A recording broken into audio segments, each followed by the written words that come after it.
Good morning, friends of the media. Thank you for coming to the 11 a.m. anti-epidemic press conference today. Apart from the Chief Executive, we have the Secretary for Food and Health, the Chief Executive of the Hospital Authority, Professor Ivan Ho, and Professor David Hui. In a moment, the Chief Executive and the other panelists will first say a few words, and then they will take questions from the floor. In the light of the epidemic, please wear your mask and keep the distance.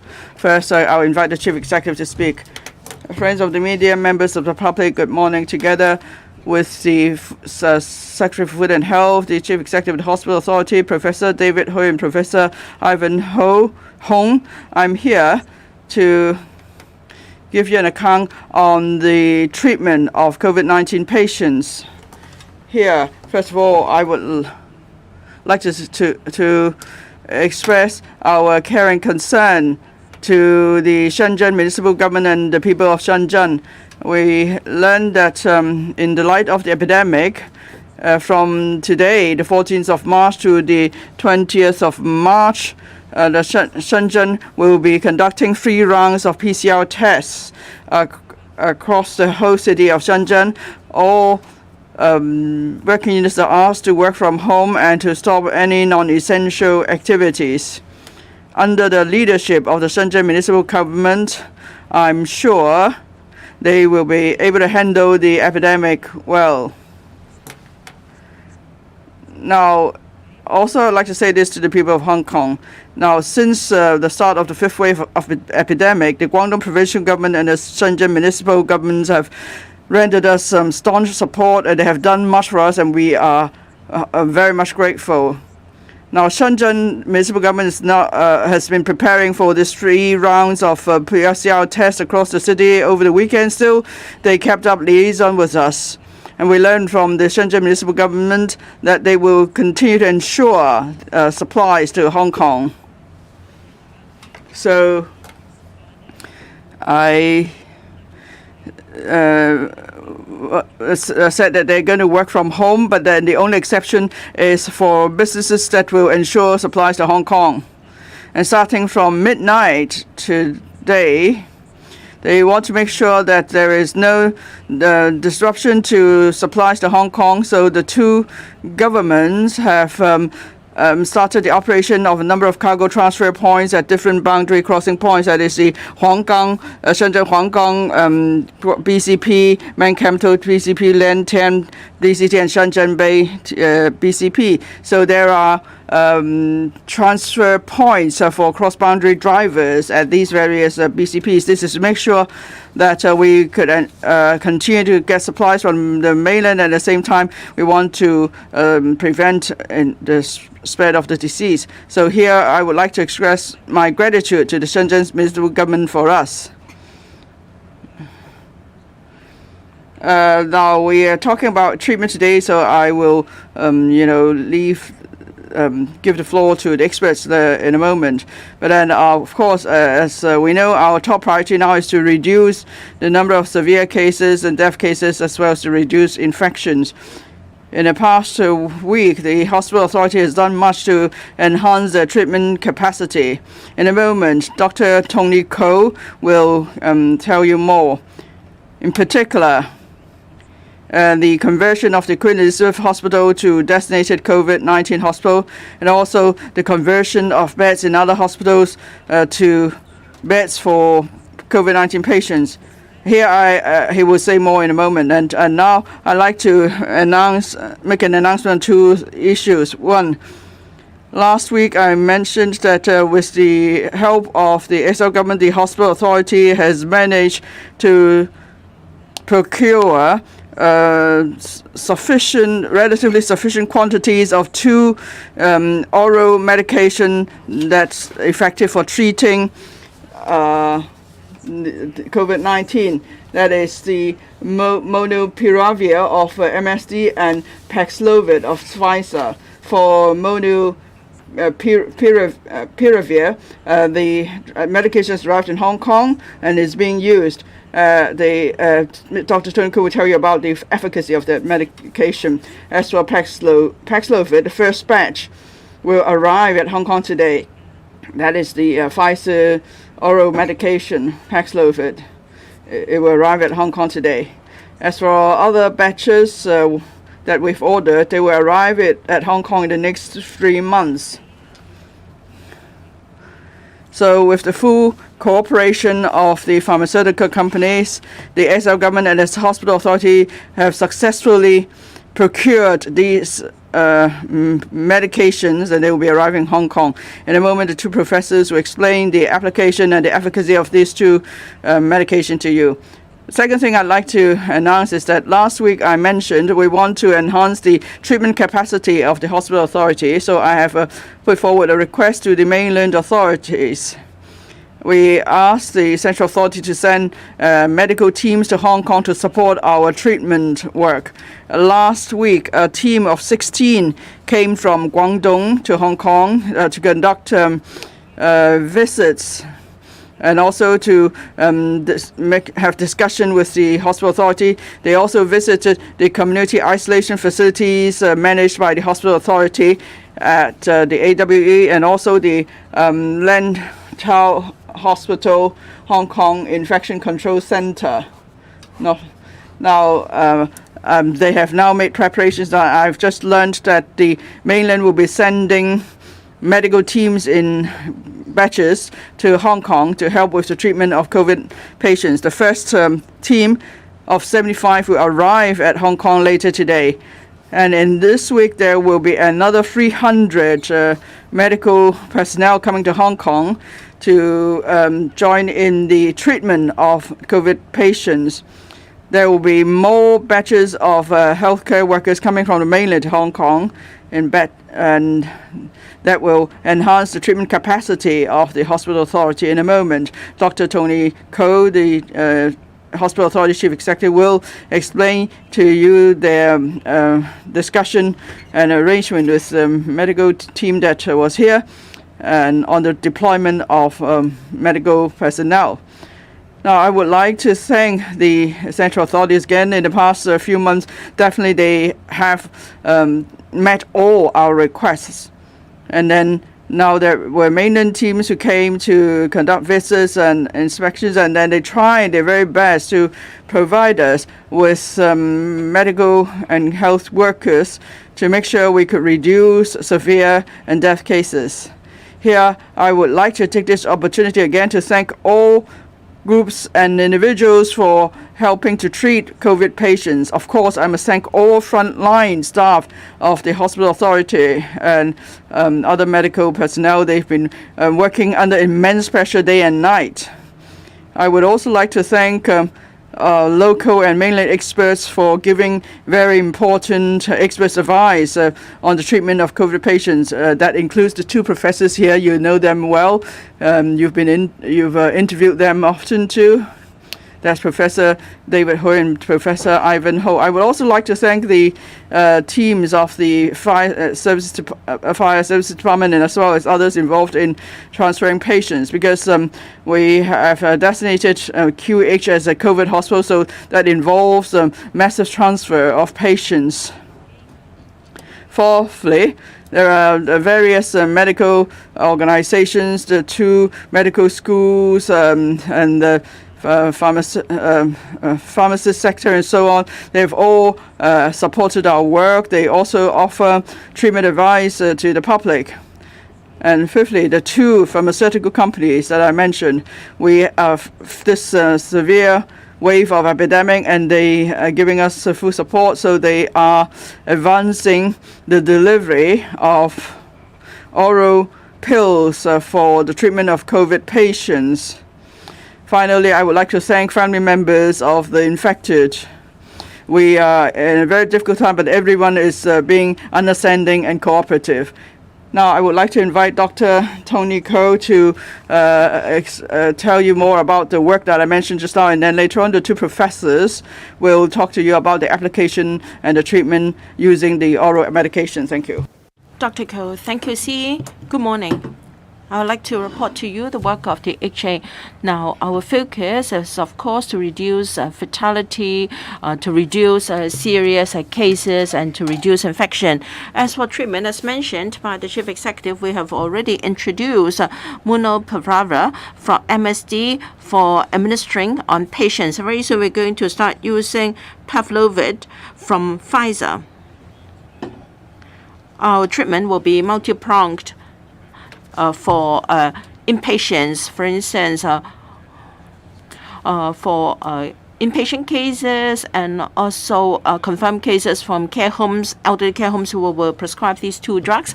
And we've started to prescribe these drugs at our designated clinics so that people can also receive treatment at these clinics. The professors will mention that the indicated patients are those with higher risk, such as senior citizens, unvaccinated, and even without symptoms.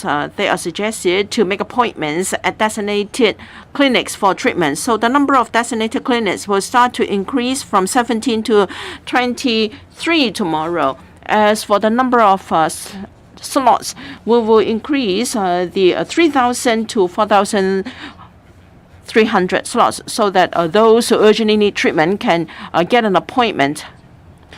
As I mentioned, for treatment, we focus on elderly groups and high-risk groups. They will be our main targets of treatment. So we will reserve over half of the slots to give priority to these groups at designated clinics. We understand that some private hospitals and medical organizations may consider arranging designated outpatient clinics to treat patients with mild symptoms. So if need be, we can arrange for them to prescribe these oral medication as well. As for points to note and indications, the two professors will elaborate later. As mentioned by the Chief Executive, I'd like to give further information on the following. Last Wednesday, I said here that Queen Elizabeth Hospital will be gradually converted to a designated hospital for treating COVID patients. Starting from last Wednesday, we've arranged for ambulances to transfer patients to other hospitals. Starting from Wednesday to Saturday, the transfer of patients, the arrangement of A&E departments, and deployment of ambulances have more or less complete. And by Saturday, the ambulance services resumed to its normal condition. Now, if you dial for an ambulance, then only confirmed patients will be taken to the A&E department of QEH. For non-COVID patients or non-confirmed patients, if they call for an ambulance, they'll be sent to Kwong Wah Hospital.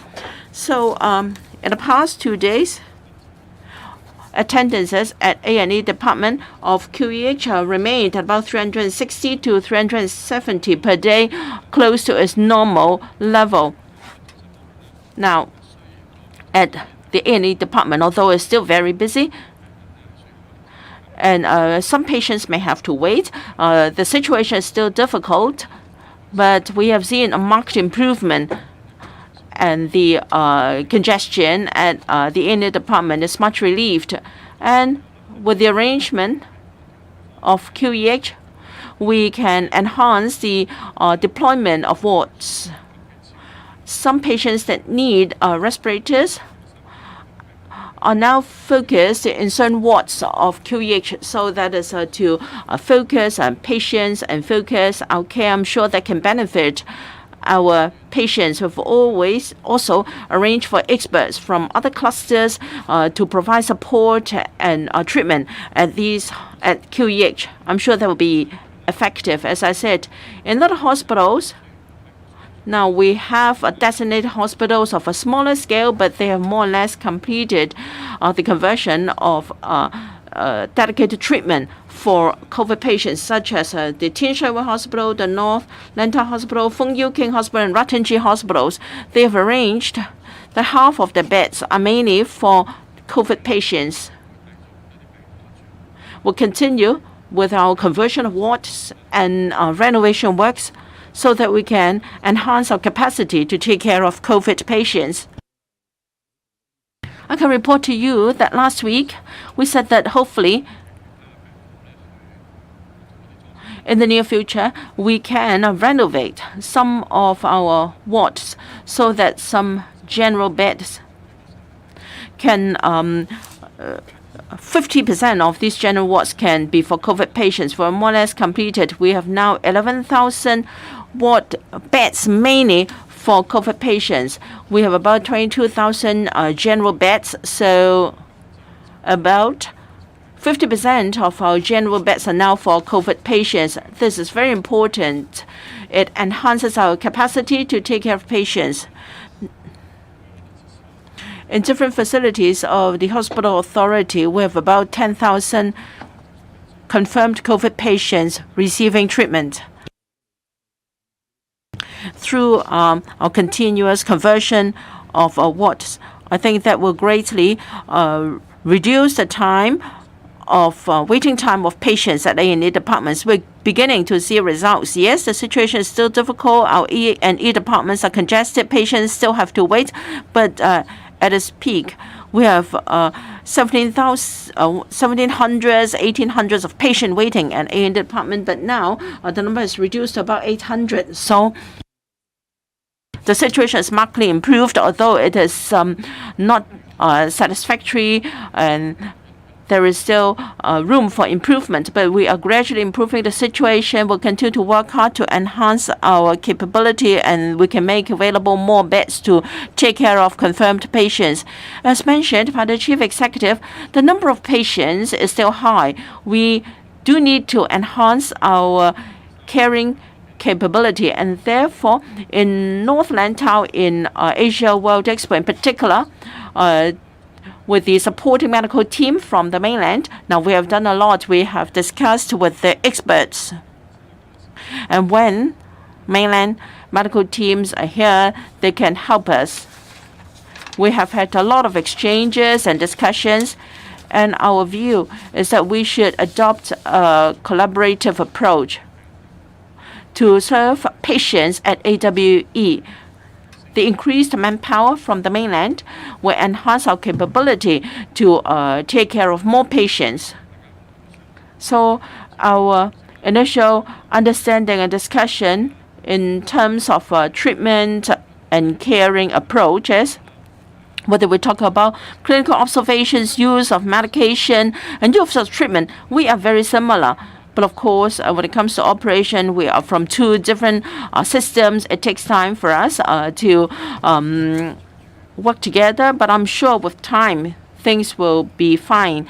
With more medical teams arriving in Hong Kong, we will further our work and enhance our exchange so that they can take part in our work and help to take care of patients. Professor Hui. Thank you, Chief Executive. I will give some brief introduction on the two oral medication. Both of them could suppress the reproduction of the virus. They work best for mild symptoms, particularly within 5 days of onset of symptoms. Now, if, say, with oximeter, the reading is 94% of more, then this patient is suitable for taking the oral medication. And if someone is diagnosed, then the best is to use this medication as early as possible. So therefore, at the designated clinics, residential care homes, outreach medical teams could prescribe this medication to the home residents as soon as possible. And even at hospitals, we are administering the drug, but it has to be administered at an early stage. And, for those who are not suitable, they are the high-risk group, that is those aged 70 or above, or others with chronic condition. The BMI is more than 38. That's those who are obese, or others who need renal dialysis, or those who are cancer patients and who need to take medication to suppress the immune system and so on. and then for those with lung and cardiovascular problems too. And then there's another group that is those who have not completed vaccination. Now, if the standard now is you have to complete 2 doses of BioNTech for you to be considered having completed vaccination. If it's Sinovac, then you have to take 3 doses of Sinovac before you consider to have completed vaccination. If you haven't had all these doses, then you are also a high-risk group. And then the other is the suppressant for protein suppressant, and for people who are pregnant or who are breastfeeding, as long as they don't have any serious problems, they could take this medication, this Paxlovid. The usual side effect is diarrhea, slightly high blood pressure, or muscle pain. And for those with renal failure, then they have to be careful. If they have poor renal functions, they should not take this medication. And then there are others who have lung problems. They shouldn't take this medication too. And for children aged 12 or above, it's safe for them to be administered this drug. As I mentioned, if you have not completed vaccination, you're 70 years of age or above, even with those high-risk conditions mentioned, you could still take this medication. Now, they have done random sampling with placebos and around the world, and it's found that they could reduce the risk of hospitalization or death by some 90%. That's the Paxlovid. The next medication is the MSD medication. It is also to suppress the reproduction of virus. Now, it could affect the growth of fetus, so therefore pregnant women should not take it, or mothers breastfeeding should also not take this medication. And then it could affect the bones and the growth of bones and tendons, therefore, or cartilage rather. So it's only suitable for those aged 18 or above, because it affects bone growth. And then the side effect usually is some diarrhea, stomach ache, or abdomen pain, and so on. And then for patients with renal problems, they could still take this medication. So the contraindication is that if you are pregnant, you're breastfeeding, or you're under 18, then you shouldn't take this medication. Again, in the global study, this medication could reduce the risk of hospitalization by 30%. So that's just a brief introduction. Professor Hong will give you information about clinical experience. Thank you. Well, Professor Hui gave you some data about these 2 oral medications. But if I could add, for the Hospital Authority Experts Group, we've had frequent meetings to discuss this 2 medication and see how we could compile a guidelines. Now here we're talking about basically people with mild symptoms. That means the oximeter reading has to be, the blood oxygen level has to be 94% or above. And as Professor Hui explained earlier, the drug is administered, the more effective it is. And then it's also for high-risk groups who would have a high chance of complications, then the drug should be administered within 5 days of diagnosis or onset of symptoms. So who are the high-risk groups? For those aged 70 and above, we would consider them as the high-risk group. And also, they have not completed their vaccination.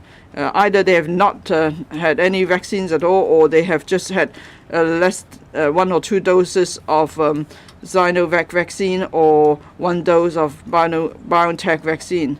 And then these groups are considered to be not having completed the vaccination. Why do we classify it this way? Because we find that in the 5th wave, most of the severe cases involve the elderly who have not completed their vaccination. Some have not been vaccinated, some have had just 1 dose of BioNTech or 1 or 2 doses of Sinovac vaccine. And for those who take, for these people, usually they have various conditions. They had cancer and so so on. And if they've had just 1 or 2 doses of BioNTech, we have still seen infection cases. And there's another group for those aged under 70 or below. Now, one of the conditions that they have not completed the vaccination, the criteria I just mentioned, that is, and also they have underlying condition. Maybe they have had transplants, or they have tumors, they are taking chemotherapy, or they have a cardiac or other pulmonary and liver issues.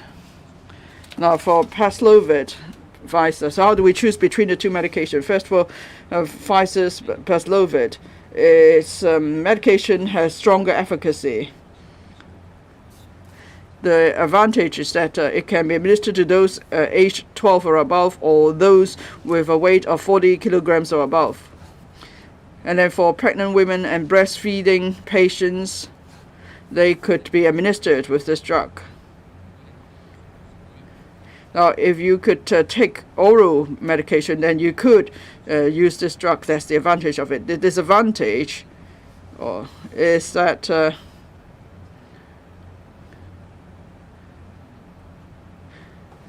there is relatively higher chance of drug-drug interaction, because for the protease, there is one component that is protease inhibitor. It could affect the CY3THTA liver enzyme, and so it could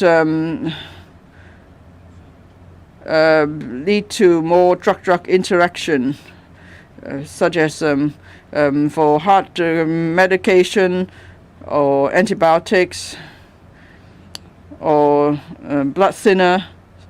So these drugs would be affected by Paxlovid. That includes also other blood cholesterol medication too. So if you take Paxlovid, you have to stop the other medication for 5 days. And also it will affect the liver enzyme level. Let's say if a patient has liver sclerosis or liver failure, then they should not take this Paxlovid. As well, MSD molnupiravir, it can be administered to those aged 18 or above. But then for pregnant women and breastfeeding mothers, they should not take this drug. And then for people with liver or renal failure, they have to be careful taking this drug. Well, it's not a strong medication, but the advantage is that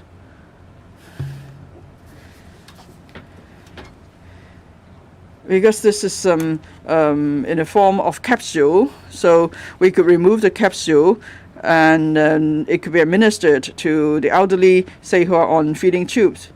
And also there's less drug-drug interaction, and then there's no effect on the liver enzyme level. So if a person does not have any liver problems, or the person is taking other drugs, then the impact is relatively less. Now, as Professor Hui and Dr. Ko mentioned, we are already administering these 2 drugs. And then for the elderly, especially for those who are diagnosed at the early stage of the infection, we've used the drug. We find that it works very well, where it is able to prevent the deterioration of the cases. But then, as I mentioned, there are high-risk groups. So, the key of this medication is that it has to be administered early. It can then prevent severe and death cases. And so far, this medication has worked rather well. So in future, how are we going to administer the drug? Now, at designated clinics of the hospital authority, even at private clinics and private hospitals, if they are prepared to treat COVID patients, at the outpatient clinic, then they could administer this oral medication. Thank you. Q&A. Please raise your hands. And please also identify the organization represent and speak into the microphone we pass to you. Because we have quite a large turnout, so each journalist can only ask 2 questions and there can be no follow-up questions. Lady at the back. Good morning, TVB. Shenzhen has doubled the population of Hong Kong, and how come they can have compulsory universal testing within a day? So is there anything we can learn from their practice? I'd like to know which hospitals will mainland medical teams be deployed to, and or will they just go to 1 or 2 hospitals? I'd like to know whether the level of antigens of a recovered patient, how do they compare with that of those that have received 1 or 2 doses of vaccines? Now, the questions on treatment, I'll defer to Dr. Ko or the 2 professors. Now, when Shenzhen or mainland cities spot any confirmed case, they will at a very early stage introduce CUT, compulsory universal treatment. They would even restrict the operation of enterprises and also shops. This has been adopted by the mainland in the past 2 years and have been effective. But whether that can be administered depends on the system of the place concerned, whether we have the resources. Now, even with our very hard efforts and with the introduction of air bubble laboratory, etc., we could only cope with 200 to 300,000 samples a day. And even at that level, we're seeing some delays. Many members of the public said they could not get their results within 48 hours even, while the standard should be 24 hours. So we have had a major compulsory testing exercises leading to long queues, and members were concerned whether there would be cross-infection. Hong Kong is very different from many mainland cities, and therefore we cannot have any comparison. But with the staunch support of the country, we are now boosting our capacities at different aspects. But if you want us to follow what Shenzhen is doing, that is to introduce CUT within 3 days, I'm afraid we are not up to it. This is a reality we have to face up to. Before I give the floor to Dr. Ko and the 2 professors to comment on treatment, I'd like to say that for the medical teams arriving in Hong Kong now, this is at the request of the Hong Kong SL government. The central authorities have accepted this, and under the leadership of the National Health Commission, they have been organizing for medical teams to arrive at Hong Kong to join our treatment efforts. In late February, the CN Council approved this regulation. That is under the Emergency Regulations Ordinance. We enacted a piece of regulation enacted for COVID-19, and the objective is to exempt some statutory requirements and applicable to personnel, and so we can make good use of resources from the central government to and that lays a very good foundation. So there is a sound legal basis to allow mainland medical personnel to help in Hong Kong. As regards the duration of stay in Hong Kong, now we've got the AWE Community Treatment Facility and North Nantou Hospital Infection Control Center. Now there are over 2,000 beds in total. We need thousands of medical personnel, but as said by Dr. Ko, we can adopt a collaborative approach. We can have Mainland and Hong Kong medical staff working together. So the central authorities have mobilized their teams to come to Hong Kong base our evaluation.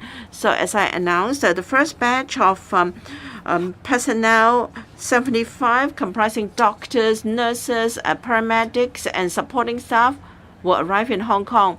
And within the same week, we have another 300 coming and more are to come. But I cannot pin down on a particular figure today. And as regards their participation, perhaps Dr. Ko can supplement. As the CEO mentioned, we will focus at the treatment at AWE with the medical Mainland team. We have several halls at AWE for community treatment facilities. Previously, manpower was tight. In the previous waves of outbreak and in the start of the fifth wave, patients were younger. They were able to take care of themselves. But now, the patient profile is we have more elderly patients that need care. So we need more manpower to make good use of the place and also the resources. So we will focus on AWE with a collaborative approach. We will enhance the quality and quantity of care to patients with the help of the Mainland medical team. As for the protection offered by vaccines against Omicron and Delta, I understand that Professor Hui has previously explained, but he can elaborate now. Well, an infection of Omicron and or Delta could boost a very high level of antigens equivalent to 9 months, and then if you've been infected with Delta, you do not have any protection against Omicron. But the opposite is true. If you've got Omicron, then you've got protection against Delta as well. The gentleman on the front row. I'm from Wenwei Po. For the Mainland medical teams, the mode of operation or the medication they use that may be different from that we have in Hong Kong. So how are you going to resolve that? And another question is on the oral medication. Now you have been administering such drugs. How many of such drugs have been administered? And you say you could reduce the number of severe and death cases, but then the death rate is still going up. So when can we start to see a downward trend of death cases? As for the respite centers for the elderly, now in the past you've been asking private hospitals and other groups to help. So how many private hospitals or medical groups have you enlisted? And is it the case that as long as you could find vacant premises, then you could be providing more respite centers? Well, Professor Dr. Ko and Professor Hui, and then we'll talk about our collaboration with the private hospitals. Now, on working with the Mainland medical teams in the past week, we've had detailed discussion with the experts who came here. Well, on clinical management, clinical observation, treatment and care, there have been in-depth discussions. The treatment approach actually is very similar, put simply. That is, whether there's need for intravenous injection, whether there's need for oxygen supply, and what sort of vital signs we need to monitor, and so on. Now we have referred to a body of international data and indicators. So in terms of clinical treatment, we believe there wouldn't be much of a problem because it's really very similar. On patient records and so on, well, as you know, we usually use English, and for colleagues from the Mainland, they usually use Chinese, but then this is something we have addressed too, because in the clinical system, we have included Chinese input. And also for the two teams, there have been no problem in terms of communication. And so we don't expect much of a problem. But of course we have to be careful because there are teams coming from different sources, and there's a need for them to, to work properly. So, but in any case, so far we have done much in terms of preparation, and everything has gone well. And I'm quite sure they will be able to help our patients. You asked them how many courses have been administered. I learned from Dr. Ko that at their clinics and homes that they've already administered some 1,600 courses. Now, when would we start to see the drop in the number of death cases? But if we could administer such drugs, I'm sure it will help. But of course, apart from drug administration, boosting vaccination is important because many elderly have not yet been vaccinated. So the two go hand in hand. Now, in Queen Mary, we have administered drugs to about 300 patients, and we find that it's a molnupiravir, and for 80% there's no further deterioration. 20% have show signs of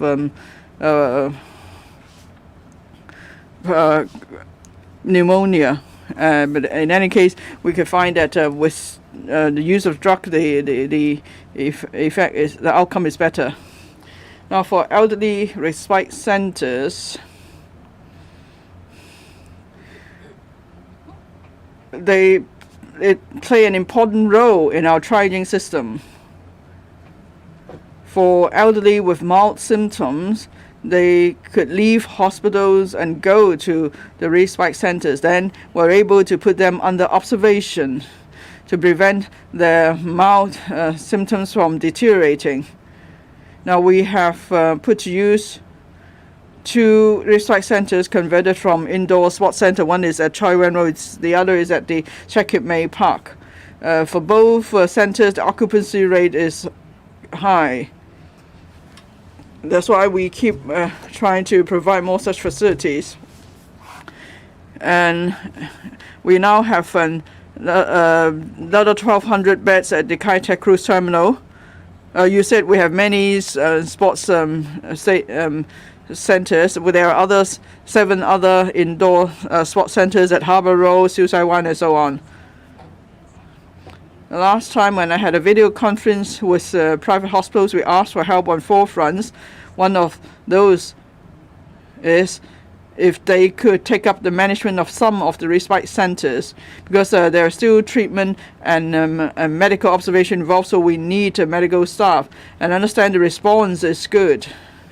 Now, I didn't check this morning, but I know at least 2 private hospitals are prepared to take up the management of these centers. Perhaps Professor Chen could tell you a bit more later. Now, so it seems that we would be able to resolve the problem of finding organizations or private hospitals to take up the management of these centers. But then there's one issue that's more difficult to resolve. That's the provision of carers. Now, for medical staff, of course, they will be monitoring the health condition of the elderly and then do a medical observation. But then some elderly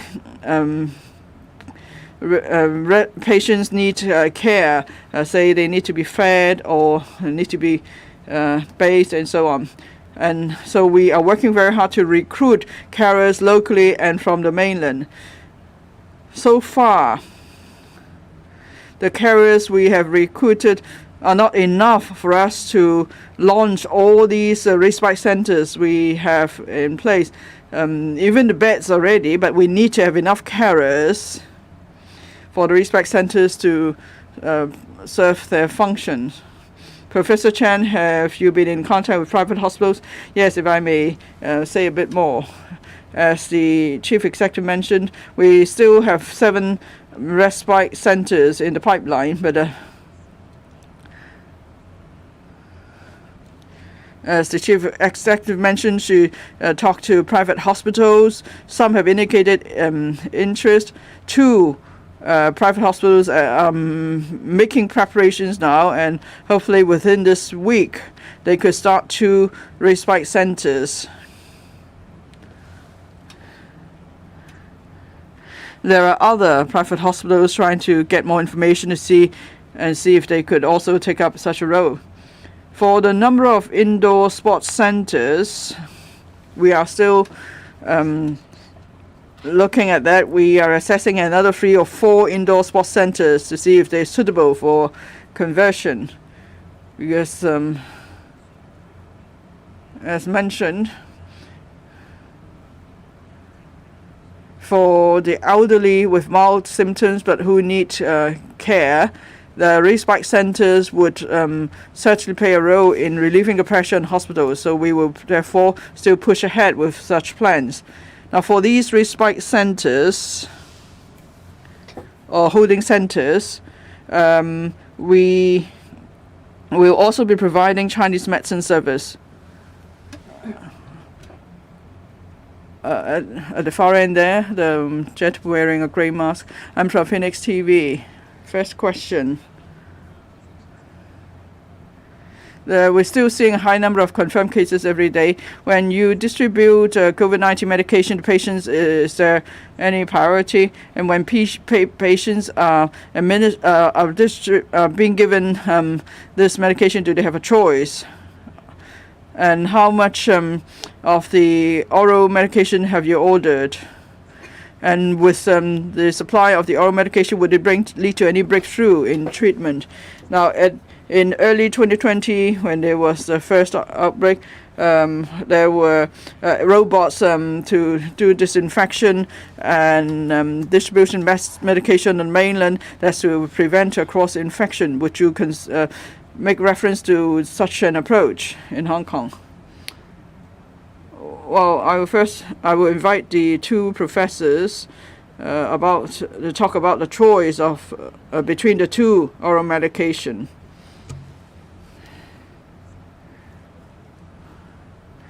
Now, the SAO government has helped the hospital authority to procure successfully the 2 oral medication. Now, how much have we ordered? I understand Professor Chen was asked the same question at a Legislative Council meeting earlier.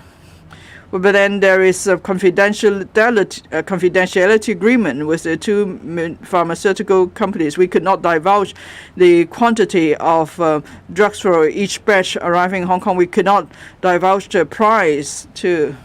But as I said in the opening remarks, I mentioned that we have successfully procured a relatively sufficient quantity of the 2 oral medication. Now, in our fight against the epidemic, we are not short of money. We actually have to fight to buy the medication with others, and we managed to procure a relatively sufficient quantity of the oral medication. And then clinically, the 2 medication will be widely administered, because about 10 days or so ago, a research team of the Hong Kong University came to present their latest assessment to us, because at that time we focused on treating severe cases and on reducing the number of severe and death cases. At the time, the team told us there are 4 forms of intervention that could help to reduce the number of death cases. And among these 4 interventions, the most effective one is the application of this medication. So they have all the data. That's why, on the part of the SL government, we will definitely support the wide administration of these 2 oral medication. That's why we have procured what we consider to be a relatively sufficient quantity of the drugs. But of course, if there's still not enough, we could buy more. For the other 3 interventions, the first one is to substantially increase the number of beds for treating patients, and we are happy to see that the hospital authority managed to increase the number of beds for COVID patients to 10,000. There are now 10,000 patients receiving treatment. The second intervention is definitely vaccination. So that's why we have vaccination program targeting the elderly and young and children. And we are being more aggressive now to try to vaccinate the old and the young. So we must appeal to the public to support our effort in this respect. The 4th intervention, well, that is something we have to consider very carefully because it may not be as effective.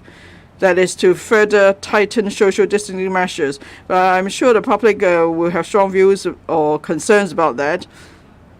That's why among the 4 interventions, the Hong Kong U team said if we could achieve 3 of them, that would be very good. And for the 4th intervention, we have to consider the mental condition, the mental health of the public. So the SL government has to be very careful if we are to further tighten social distancing measures. As you know, last Monday, in the light of the strong demands from many, we have allowed hair salons to reopen so that the public could still engage in certain normal activities. And that's the situation now. Professor, can people choose which drug to use? You asked about the party groups. Well, Professor Hong, I already said that for those who are over 7 years old with high-risk factors, or if you have not completely vaccinated now, these are high-risk factors. Whether there is any option, well, it depends on drugs available to us. That's the critical factor. We've already said that it depends on the patient's condition. Now, if aged between 12 and 18, of course, we will use Paxlovid. And if the patient is pregnant or is breastfeeding, then again, Paxlovid will be used. If the patient has a liver problem or is taking other medication with a drug interaction, then probably will choose molnupiravir because there is less drug interaction and with this drug, and it doesn't affect liver enzymes. And if the patient is using tube feeding, then molnupiravir is better because it can be administered this way. If the patient has a renal problem, then Paxlovid will be better. So it depends on the patient's situation, and these are the indications, and it's for the doctor to decide. Use of AI system. Different places have different technology to tackle COVID. It depends on the circumstances. In the past 4 or 5 years, Hong Kong has invested substantially in innovation technology. We've also attracted lots of personnel, and in the past 2 years, fight against COVID, we have widespread use of technology. We have a list. The startups and enterprises in Science Park have provided products in this fight against the COVID. We have just recirculated these product lists to departments and organizations for them to choose from. Now, I think we won an award in the Asia Pacific in the application of INT in the fight against the pandemic. We're doing quite well because INT can help to fight the epidemic and can also realize Hong Kong's vision to be an international INT hub. This lady in the middle. On Free Press. Hong Kong's death and infection rates has surpassed what London, New York and Singapore experienced in the past 2 years, and images of body bags piling up in hospitals went viral. Will you and your government assume primary responsibility and admit that your administration has failed to take action last year when it had a chance? Will there be an inquiry as to what went wrong? And second questions, both Dr. Hui and Dr. Hong said that the oral medications for COVID-19 should be administered at the earlier stages of infection. However, with the number of daily infections far surpassing the number of quotas available at designated clinics, how will the government ensure that the medication can be distributed to those in need in time? Thank you. Well, to answer your first question, throughout the more than 2 years of fighting the epidemic, the Hong Kong SAR government has put in all the necessary resources and efforts in order to keep Hong Kong people safe. And we did achieve that objective of keeping Hong Kong people safe until we were hard hit by the 5th wave arisen from a highly transmissible Omicron. And this highly transmissible Omicron has also hit other parts of the world. As you can see right now, especially in the Asia-Pacific region, we are still seeing a very high level of cases in many of the countries and places. And unfortunately, despite the past successes, Hong Kong on this occasion is no exception to this highly transmissible wave. And there's a lot of reason to that, which we have explained on previous occasion. But the most saddening part of it is vaccination. We have spent over 1 year to promote or encourage to coerce people to take the jab. But unfortunately, the entire society, partly because of the low infection rate in the last year or so, and partly because of anxiety and worries and so on, that we have not achieved this high rate of vaccination, especially amongst the elderly, particularly amongst elderly in elderly homes. So I said on a previous occasion that with this experience in combating the fifth wave, there are a lot of things in our city that should be revisited and that should take a critical look in order to prepare us for future public health crisis. Well, that includes how we are going to upgrade the standard of our elderly homes. That includes how we could enhance collaboration between the medical people and the social welfare people so that we work as a team to look after elderly in vulnerable situations. That could also include our capacity building in many, many aspects. So I would hope that the opportunity will come for us to review all these existing practices in order to enhance the safety of the people of Hong Kong. As far as the purchase of drugs, the actual procurement was of course done by the hospital authority. But the Hong Kong SL government has been facilitating and supporting the procurement by the hospital authority. And I am very grateful to the two drug companies for giving us their utmost support and cooperation, because I've been in personal touch with these two, the senior people in these two companies. And we managed to get one drug arrived in its totality in Hong Kong now, that is the MSD drug, and the other will start to come later today.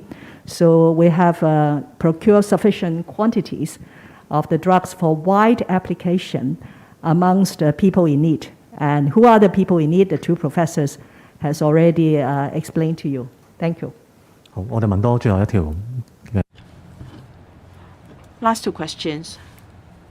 The gentleman in the front. I'm from RHK. For mainland medical teams coming to Hong Kong, what if there are medical incidents and how would you deal with that? Now, it's mentioned that if necessary,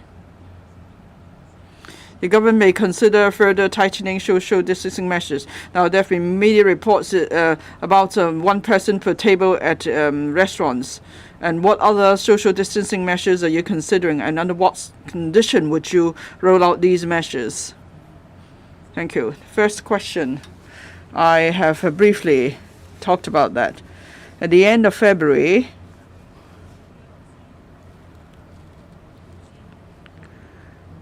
to make sure there is an adequate legal basis for the mainland to support our anti-epidemic method, regulation has been enacted. That is the emergency situation exemption regulations are about COVID-19. So this regulation is to allow certain things or certain people to do certain things in the fight against the epidemic, and they won't be subject to the statutory requirements in Hong Kong. So for all the mainland medical teams, they will all be exempted in this manner. And the Chief Secretary of Administration, under authority delegated to him, has already granted exemption to mainland medical teams if they are in Hong Kong to give treatment, they would not be subject to statutory requirements such as the medical registration ordinance or nursing registration ordinance and so on, because it is impossible for us, of course, to ask these mainland medical personnel to make the relevant applications. But then, would that lead to any legal issues in the course of treatment? I understand in the past few days, the hospital authority discussed such issues with the with the mainland team that was here. So perhaps Dr. Ko could tell you more about it. Now, I must stress that here we are receiving substantial support from the mainland. There are many medical institutions on the mainland, and all that who came are those are actually serving staff members in their own respective organizations. They have, left their posts to come to Hong Kong to help us. That shows that mainland compatriots care very much about us, and they are happy to come and help us out, just like what they did. They went to Wuhan to give support. So here now they are coming to Hong Kong to help us. Now, perhaps I should mention, with every battle against epidemic, there are many ways we can do it, and we have to consider these measures, and we have to learn from experience, and we have to have regard to the actual situation. And now for us, the very top priority is to reduce severe and death cases. That's why among the measures and policies we are adopting, we're focusing on reducing severe and death cases. We are enhancing our treatment capacity. We are increasing more beds, and we are more actively promoting vaccination to prevent infection and so on.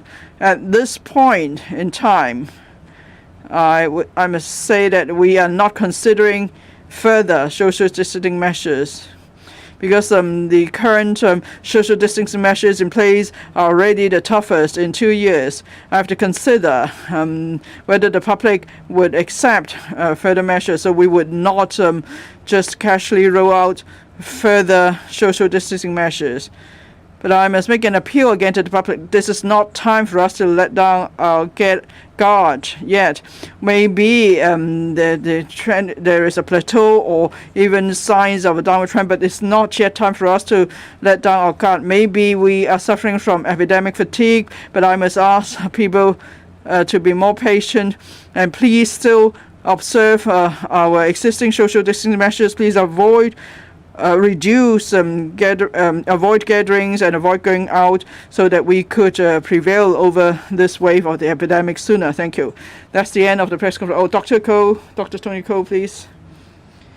In response to your question, in the past week, we've had in-depth discussions with the mainland experts.